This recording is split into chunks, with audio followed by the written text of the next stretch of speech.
रास्ता बहुत दुश्वार गुजार नहीं था। घोड़ों ने बहुत जल्दी फासला तय कर लिया और हम उस जगह पहुंच गए, लेकिन वहां पहुंचने के बाद जो मंजर देखा वो बड़ा अजीब था। एक जख्मी शख्स पड़ा हुआ था, उसके करीब ही एक बुरे अहवाल नौजवान लड़की मौजूद थी। जख्मी शख्स की शख्सियत अच्छी खासी पुरवकार थी, लड़की भी अच्छी शक्ल सूरत की मालिक थी, लेकिन इस वीराने में उन दोनों की मौजूदगी बड़ी ताज्जुब खेज थी। बर्ड ने आहिस्ता से मुझसे कहा, कोई नई बात नहीं है चीफ, सहराए आजम में सरफिरे उमूमन दाखिल होते रहते हैं और इसी किस्म के मसाइब से दो चार हो जाते हैं। मेरा ख्याल है उन लोगों को भी ऐसी ही कोई सूरत हाल पेश आई है, बज़ाहिर मजलूम ही नजर आते हैं। लड़की ने घोड़ों की टापों की आवाज सुनकर गर्दन उठाई और फिर चीखती हुई हमारी तरफ दौड़ी। वो हमसे मदद तलब कर रही थी, जबान अंग्रेजी थी, आवाज में इंतहाई खौफ और दहशत थी। मैं घोड़े की पुश्त से उतर गया। दूसरी समत से मैकनो और प्रोफेसर भी आ गए। लड़की पागलों की तरह चकरा रही थी। उसने आगे बढ़कर बर्ड का बाजू पकड़ लिया। मिस्टर प्लीज प्लीज हमारी मदद कीजिए, मेरे अंकल मौत की आगोश में जा रहे हैं। बर्ड ने उसका शाना थपथपाकर उसे तसल्ली दी और फिर हम दोनों मौम्मर शख्स के करीब पहुंच गए, जिसका सीना खून से लिथड़ा हुआ था। ऐसा मालूम होता था जैसे सीने का गोश्त नोच लिया गया हो। कोई और गुफ्तगू किए बगैर प्रोफेसर जॉनथन ने अपना किट बैग खोला और उसमें से फर्स्ट एड का सामान निकाल लिया। सबसे पहले उसने एक शीशी से उसके जख्म पर स्प्रे किया और उसके बाद एक मरहम लगाकर जख्म पर रुई रखी और सीने पर पट्टी कस दी। मुअम्मर शख्स भारी बदन का मालिक था, लेकिन उस इतने बड़े जख्म से यकीनन इतना ज्यादा खून बहा होगा कि अब उसमें जिंदगी न होने के बराबर रह गई थी। प्रोफेसर जॉनथन ने उसे 2 इंजेक्शन भी दिए और उसके बाद बर्ड से कहा कि अगर थोड़ी सी कॉफी थर्मस में हो तो इस शख्स को दे दी जाए। बर्ड ने फौरन ही उसे कॉफी दी, जिसे कतरा कतरा करके मुअम्मर शख्स के हलक में टपकाया गया और ये कोशिश इंतहाई कारगर रही। मुअम्मर शख्स ने आंखें खोल दी थीं। वो लम्हा भर हम लोगों की शक्लें देखता रहा और उसके बाद उसने आंखें बंद कर लीं। बर्ड ने हमदर्दी से कहा, मिस्टर आप अब महफूज हाथों में हैं, इत्मीनान रखें। जो तकलीफ आपको पहुंच चुकी है हम इसका कोई बदला तो नहीं दे सकते, लेकिन अब आपको कोई मजीद तकलीफ नहीं पहुंचेगी। लड़की आहिस्ता आहिस्ता रो रही थी। मैंने उसके बाजू पर हाथ रखते हुए उसे भी तसल्ली दी तो वो बेख्तियार मेरे सीने से आ लगी और फूट फूट कर रोने लगी। मैंने उसके सर पर हाथ फेरते हुए कहा, तुम्हें रोने की जरूरत नहीं है, अब परेशानी की कोई बात नहीं, हम तुम्हारी मदद के लिए मौजूद हैं। फिर मैंने पूछा, ये तुम्हारे अंकल कैसे जख्मी हुए? वो बोली, शेर, एक खौफनाक शेर जो हम में से 3 आदमियों को खत्म कर चुका है। दरअसल हम C4 से कैप सी की तरफ जा रहे थे। कैप सी में मेरे अंकल रहते हैं। अंकल मुझे लेने के लिए आए थे। ये सब मेरी ही जिद थी। हमारे 3 आदमी रास्ते में आदमखोर शेर का शिकार हो गए और हम उनसे महरूम हो गए। हम रास्ता भी खो चुके हैं। देखो उस समत देखो, शेर ने हमारे आखिरी घोड़े को भी हलाक कर दिया है। लड़की ने जिस समत इशारा किया था वहां एक घोड़े की गर्दन टूटी हुई लाश पड़ी हुई थी। मैंने करीब जाकर उस लाश को देखा। फासला ज्यादा नहीं था। गर्दन पर शेर के पंजे का निशान था। लड़की रोते हुए मुझे बता रही थी। बोली, और उसी शेर ने रात को अंकल पर भी हमला कर दिया। मैं बाल बाल बच गई और अंकल का सीना शदीद जख्मी हो गया। लेकिन इत्तेफाक की बात थी कि शेर भाग गया। गालिबन दूर कहीं घोड़े हिनहिनाए थे, जिनकी वजह से शेर के कान खड़े हो गए और वो रुक गया, वरना वो यकीनन हम दोनों को भी हलाक कर देता। मैंने पूछा, तुम्हारे अंकल कैप सी में रहते हैं, ये कैप सी क्या है? वो बोली, एक आबादी का नाम है जनाब। मेरे अंकल का नाम ऐशमैन है और मैं नीनी ग्राहम हूँ। अंकल यहाँ कैप सी में रहते हैं और अफ्रीका में कुछ तहकीकात कर रहे हैं। मैंने लंदन से यहाँ तक का सफर तय किया और अंकल मुझे लेने के लिए C4 पहुंच गए, लेकिन ये सफर हमारे लिए मौत का सफर साबित हुआ। कैप सी तक आते हुए अंकल के 3 साथी उनसे जुदा हो गए। मैंने पूछा, क्या आदमखोर शेर ने उन्हें हलाक कर दिया? बोली, एक को तो हमारे सामने ही हलाक कर दिया था, 2 फरार हो गए थे। लेकिन उस रात से पहले हमने एक जगह कयाम के दौरान उन दोनों की दहशतनाक आवाजें सुनी और इन आवाजों में शेर की आवाज भी शामिल थी, जिसका मतलब था कि वो दोनों भी हलाक हो गए। हमारे पास सिर्फ एक ही घोड़ा रह गया था जिस पर बैठकर हम यहाँ तक पहुँच गए। रात इतनी तारीक हो चुकी थी कि आगे बढ़ना इंतहाई खौफनाक था। चुनाचे यहाँ कयाम किया, लेकिन आदमखोर शेर ने हमारा पीछा न छोड़ा। लड़की फिर फूट फूट कर रोने लगी। उसकी आवाज में दहशत थी और इससे मुझे अंदाजा हो रहा था कि वो जो कुछ कह रही है गलत नहीं कह रही। मैंने घोड़े की लाश से वापस पलटते हुए पूछा, कैप सी यहाँ से कितनी दूर है? वो बोली, मैं नहीं जानती, ये बात तो अंकल ही जानते हैं। वो कह रहे थे कि अब कैप सी ज्यादा दूर नहीं है, हम दिन की रोशनी में किसी भी वक्त वहां पहुंच जाएंगे, लेकिन अब तो हमारे पास घोड़ा भी नहीं है। میں نے کہا فکر مت کرو، ہم تمہیں کیپسی پہنچا دیں گے، اور اس کے بعد ہم ایش مین کے قریب پہنچ گئے۔ ایش مین کی حالت اب کافی بہتر نظر آ رہی تھی۔ یہ ان انجیکشنوں کا اثر تھا جو پروفیسر جوناتھن نے اسے دیے تھے۔ ایش مین پروفیسر جوناتھن سے مدھم لہجے میں گفتگو کر رہا تھا۔ میں نے اس گفتگو میں کوئی دخل نہ دیا۔ بڈ اور میکنو ایک طرف بے پرواہی سے کھڑے ہوئے تھے۔ میں نے جب بڈ کو صورتحال بتائی تو وہ چوکنا ہو گیا، اور پھر میکنو کو ساتھ لے کر وہ شیر کے پنجوں کے نشان تلاش کرنے لگا۔ میں ایش مین کے پاس بیٹھ گیا۔ ایش مین پروفیسر کو کہہ رہا تھا، جی ہاں، دراصل میں یہاں ایک تحقیقاتی مشن پر آیا ہوں۔ میرا تعلق لندن سے ہے، لیکن بدقسمتی سے میں اس حادثے کا شکار ہو گیا۔ کیپسی میں نے اپنے رہنے کے لیے ایک ٹھکانہ بنایا ہوا ہے۔ وہ افریقہ کے امن پسندوں کی بستی ہے، اور میرے ساتھ ان لوگوں کا سلوک برا نہیں ہے۔ یہ آدم خور بہت عرصے سے کیپسی کے باشندوں کو پریشان کیے ہوئے ہیں، اور بہت سے لوگ اس کا شکار ہو چکے ہیں۔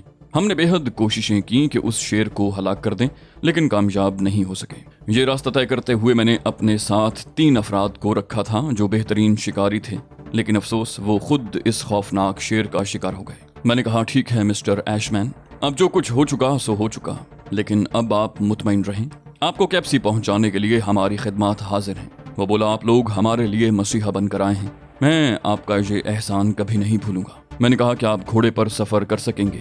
وہ بولا میں نہایت مضبوط آدمی ہوں، خون زیادہ بہہ جانے کی وجہ سے بس ذرا کمزوری اور نقاہت طاری ہو گئی ہے، لیکن آپ لوگوں نے میرے سینے پر جو بینڈیج کی ہے اس نے مجھے بے حد سکون بخشا ہے، اب تو تکلیف کا احساس بھی نہیں ہو رہا۔ پروفیسر نے کہا آپ کے زخم کو بالکل سن کر دیا گیا ہے، آپ اطمینان رکھیں، میں آپ کا پورا علاج کروں گا۔ وہ بولا میرے پاس آدمی موجود ہیں، آپ صرف مجھے کیپسی تک پہنچانے کی زحمت کریں۔ پروفیسر نے کہا ٹھیک ہے، اور اس کے بعد بڈ اور میکنو کی طرف دیکھنے لگا جو پنجوں کے نشانات دیکھتے ہوئے کافی دور نکل گئے تھے۔ میں نے بڈ کو آواز دی تو وہ واپس پلٹ پڑا اور میرے قریب پہنچ گیا۔ میں نے کہا بڈ ناشتے کی چیزیں نکال لو، ہمارے 2 مہمان بھی ہیں۔ بڈ نے بلا چوں چراں تعمیل کی اور ہم لوگوں نے ہلکا پھلکا سا ناشتہ کیا۔ ایش مین کو 1 کپ کافی اور کچھ بسکٹ دیے گئے جو اس نے شکریہ کے ساتھ قبول کر لیے۔ لڑکی کے انداز میں اب وحشت ختم ہو چکی تھی اور وہ ہماری ممنون نظر آ رہی تھی۔ اس نے بھی خاموشی سے ہمارے ساتھ ناشتہ کیا۔ پروفیسر جوناتھن نے لڑکی کو اپنے ساتھ گھوڑے پر بٹھا لیا۔ میں نے ایش مین کو اپنا گھوڑا دینے کی پیشکش کی تو بڈ نے فوراً ہی اسے مسترد کر دیا اور ایش مین کو اپنے ساتھ سنبھال کر گھوڑے کی پشت پر بٹھا لیا۔ میکنو اور میں ان کے ساتھ ساتھ چل رہے تھے۔ بڈ نے کہا چیف، شیر کے پنجوں کے نشانات جا بجا نظر آ رہے ہیں، میرا خیال ہے اگر ہم تھوڑی سی کوشش کریں تو اس کی سمت کا تعین بھی کر سکتے ہیں۔ میں نے کہا اس کی ضرورت نہیں ہے بڈ، پہلے مسٹر ایش مین کو ان کے ٹھکانے تک پہنچا دیا جائے۔ بڈ نے مجھ سے اتفاق کیا، بولا ٹھیک ہے، اور ہم چلتے رہے۔ آگے چل کر راستہ ذرا دشوار گزار ہوتا جا رہا تھا۔ درختوں کے جھنڈ جگہ جگہ راستہ روک لیتے تھے اور ان کے درمیان سے گزرنا خاصا مشکل تھا۔ ان کی شاخیں اور ٹہنیاں ایک دوسرے سے گتھی ہوئی تھیں، جن کے درمیان بندروں کی اچھل کود جاری تھی اور ان کی آوازیں جنگل کے سناٹے کو مجروح کر رہی تھیں۔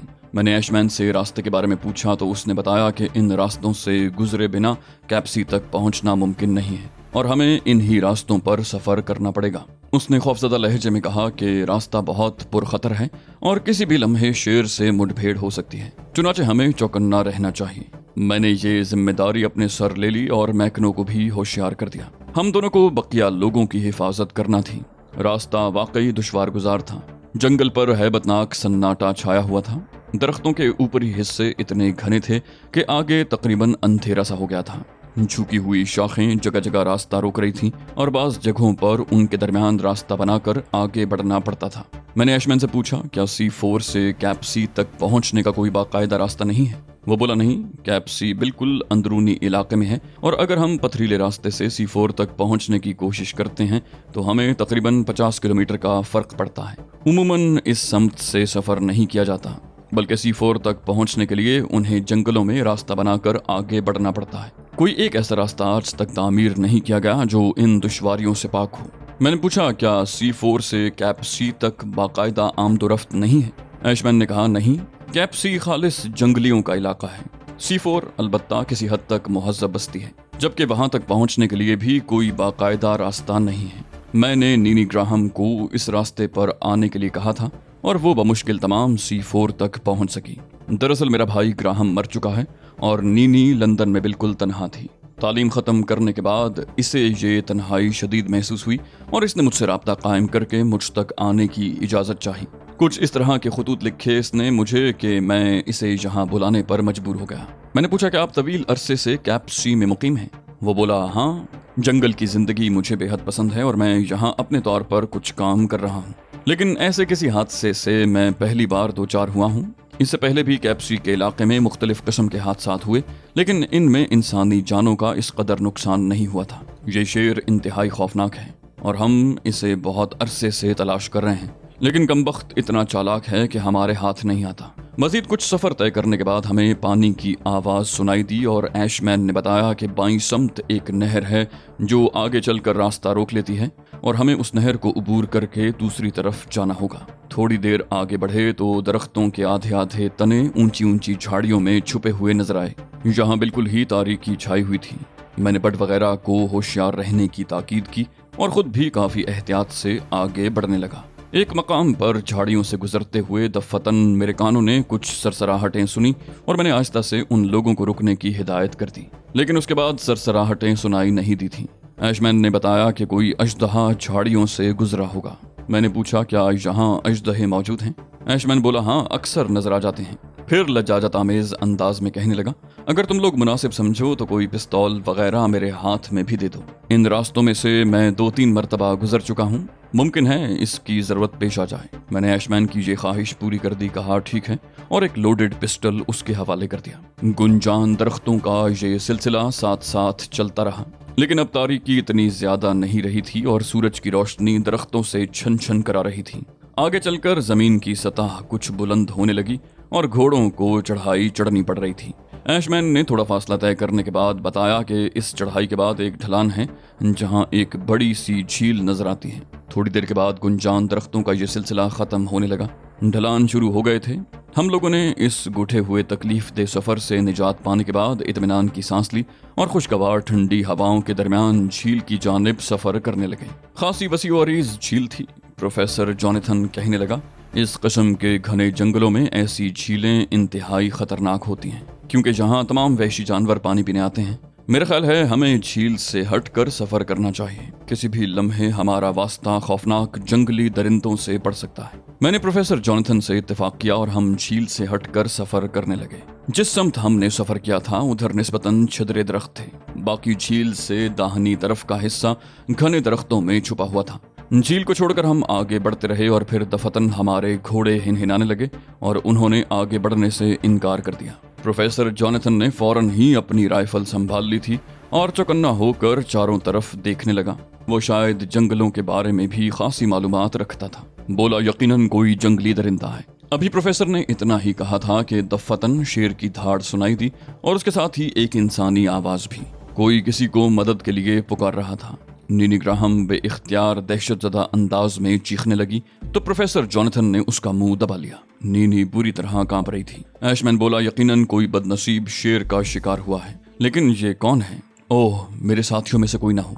मैं तुम्हें बता चुका हूं कि उनमें से 2 फरार हो गए थे। हमने घोड़ों को आगे बढ़ाने की कोशिश की, लेकिन घोड़े मुसलसल खौफजदा थे और अपनी ही जगह उछल कूद मचा रहे थे। चुनांचे मैं और मैकनो नीचे उतर गए और अपनी अपनी राइफलें संभाल कर इधर उधर देखने लगे, लेकिन हम इस सिलसिले में कोई भाग दौड़ नहीं कर सकते थे क्योंकि हमें शेर की समत का कोई अंदाजा नहीं था। अलबत्ता चीखने वाले के लिए हमारे दिल में दुख था। झील का यह किनारा बदबूदार दलदल से भरा हुआ था जिसमें झाड़ झनकार भरे हुए थे। बिलाखिर मैं और मैकनो नताइज से बेपरवाह होकर आगे बढ़ने लगे और हमारे कान किसी आवाज या आहट को सुनने की कोशिश करने लगे। कुछ फासले पर पहुंचकर घने दरख्तों के झुंड के दरमियान हमने खून के कतरे देखे और रुक गए। यकीनन खौफनाक दरिंदा अपने शिकार को लेकर इसी झुंड से गुजरा था और मुमकिन है अब भी वो किसी आसपास की झाड़ी या घास के अंदर छुपा बैठा हो। यहाँ रुककर हम देर तक बेहिस्सो हरकत कोई आवाज सुनने की कोशिश करते रहे, लेकिन बेसूद। हर तरफ हू का आलम तारी था और यह हिस्सा बिल्कुल वीरान नजर आ रहा था। पता नहीं वो कौन बदनसीब था जिसे शेर ने शिकार किया था। इस बात के इम्कानात ज्यादा महसूस हो रहे थे कि वो ऐशमैन ही का कोई गुमशुदा साथी हो जो जिंदगी बचाने के लिए अपने तौर पर कैप सी की तरफ जा रहा हो। चंद लम्हे के बाद मैंने मैकनो को इशारा किया और हम मोहतात अंदाज में आगे बढ़ने लगे। उस झुंड से गुजरे तो अंदाजा हुआ कि उसके दरमियान काफी कुशादा जगह मौजूद है। हमारी निगाहें जमीन पर खून के धब्बे तलाश कर रही थीं, लेकिन जहां हमें धब्बे नजर नहीं आ रहे थे। अलबत्ता बाईं समत घूमने के बाद दफतन मैकनो ने मुझे खून के उन धब्बों की तरफ मुतवज्जे किया جو یہاں کافی تعداد میں تھے۔ میں نے تیزی سے میکنو کے قریب پہنچ کر اس خون کو دیکھا۔ چھوٹی چھوٹی بوندیں ایک سمت اشارہ کر رہی تھیں۔ چنانچہ ہم رائفل سنبھالے آگے بڑھے اور خون کی ان بوندوں کے نشان پر چلتے ہوئے بلاخر ایسی جگہ پہنچ گئے جہاں ایک انسانی لاش ایک خاردار جھاڑی کے قریب پڑی ہوئی تھی۔ ایک نظر دیکھتے ہی پتہ چل گیا کہ وہ کوئی مہذب انسان ہے۔ اس کا لباس تار تار ہو چکا تھا اور جسم پر جا بجا شیر کے پنجوں اور دانتوں کے نشانات نمایاں تھے۔ گردن اور سینے پر گہرے زخم تھے جن سے تازہ خون ابل رہا تھا۔ ایسا معلوم ہوتا تھا جیسے خوفناک درندہ ہماری آمد سے واقف ہو گیا ہے اور اپنے شکار کو چھوڑ کر کہیں آس پاس ہی جا چھپا ہے۔ میکنو نے فوراً ہی میرے اس خیال کی تصدیق کر دی اور سرگوشی کے لہجے میں کہا، صورتحال یہاں کافی خطرناک ہے۔ وہ بائیں سمت جو درخت نظر آ رہا ہے، میرا خیال ہے ہمیں فوراً اس پر پناہ لینی چاہیے۔ وہاں سے ہم ہر سمت نظر رکھ سکتے ہیں۔ میں نے کہا، میکنو، وہ لوگ بھی خطرے میں ہیں، کہیں وہ آدم خور سے دھوکہ نہ کھا جائیں۔ وہ بولا، وہ اپنے طور پر ہوشیار رہیں گے چیف، اس وقت انہیں کوئی پیغام نہیں دیا جا سکتا۔ ویسے بڑ ہوشیار آدمی ہے، وہ چوکنا رہے گا۔ چند لمحے کے بعد ہم دونوں درخت پر پہنچ گئے۔ انسانی لاش ہمارے سامنے کوئی 15-20 گز کے فاصلے پر پڑی ہوئی تھی۔ ایک ایک لمحہ اعصاب شکن تھا۔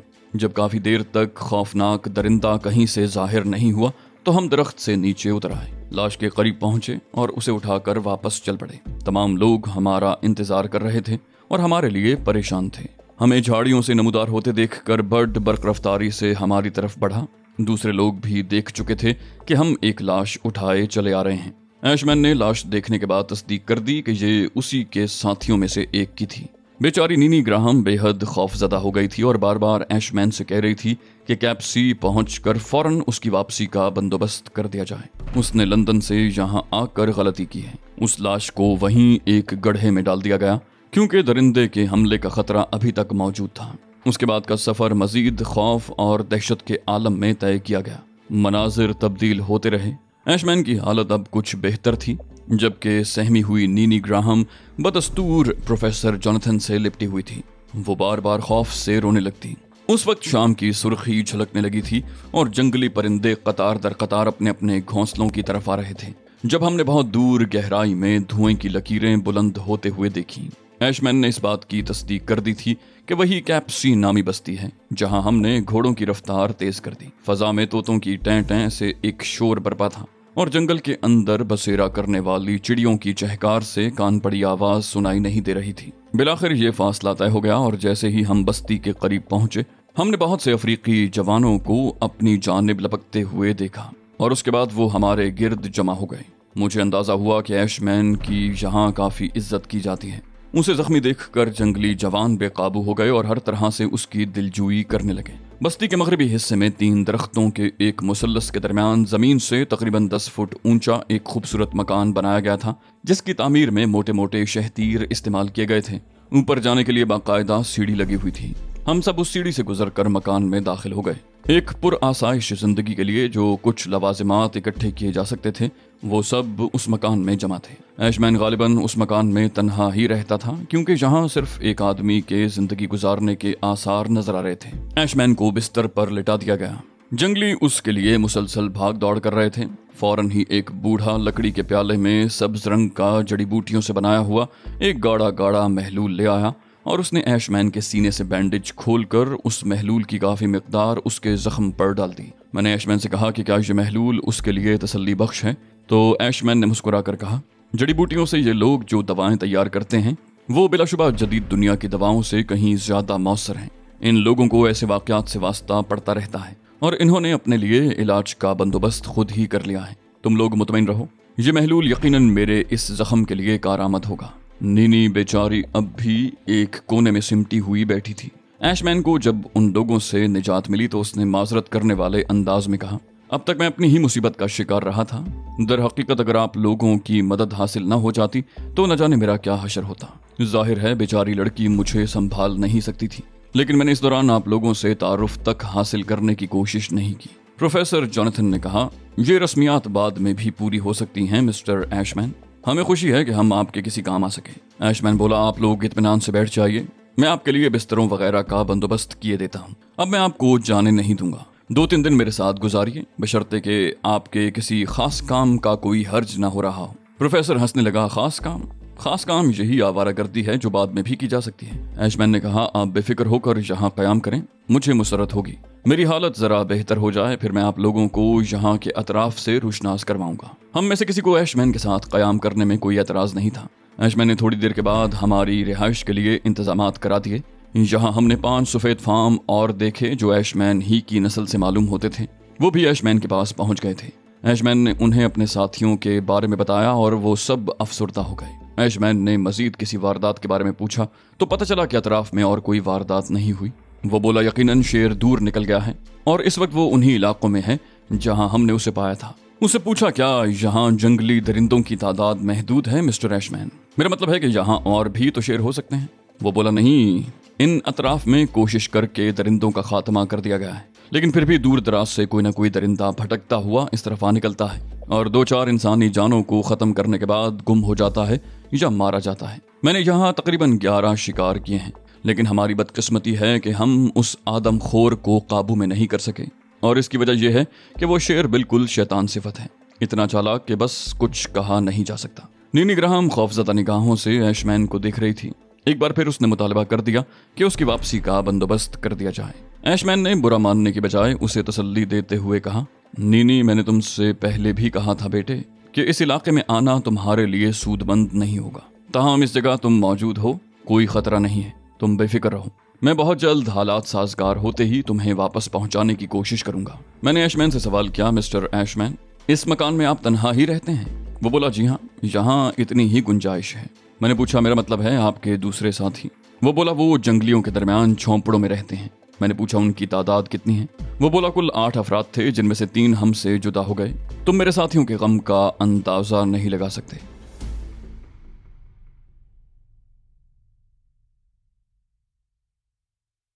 तो दोस्तों, ये थी हमारी आज की एपिसोड। उम्मीद करते हैं आपको हमारी कहानी पसंद आई होगी। जाने से पहले इस वीडियो को लाइक कीजिए और शेयर करना मत भूलिए।